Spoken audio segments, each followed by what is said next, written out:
Chapter 9. Now David said, Is there still anyone who is left of the house of Saul, that I may show him kindness for Jonathan's sake? And there was a servant of the house of Saul, whose name was Ziba. So when they had called him to David, the king said to him, Are you Ziba? He said, At your service. Then the king said, Is there not still someone of the house of Saul to whom I may show the kindness of God? And Ziba said to the king, There is still a son of Jonathan who is lame in his feet. So the king said to him, Where is he? And Ziba said to the king, Indeed, he is in the house of Machir, the son of Amiel, in Lo-debar.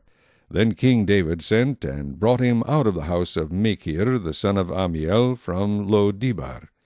Now when Mephibosheth, the son of Jonathan, the son of Saul, had come to David, he fell on his face and prostrated himself. Then David said, Mephibosheth?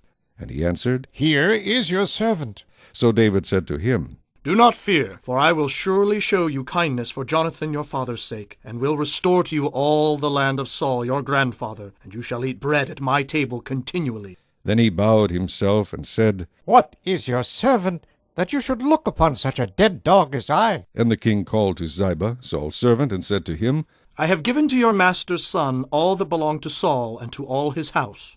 You therefore and your sons and your servants shall work the land for him, and you shall bring in the harvest, that your master's son may have food to eat. But Mephibosheth your master's son shall eat bread at my table always. Now Ziba had 15 sons and 20 servants. Then Ziba said to the king, According to all that my lord the king has commanded his servant, so will your servant do. As for Mephibosheth, said the king, he shall eat at my table like one of the king's sons.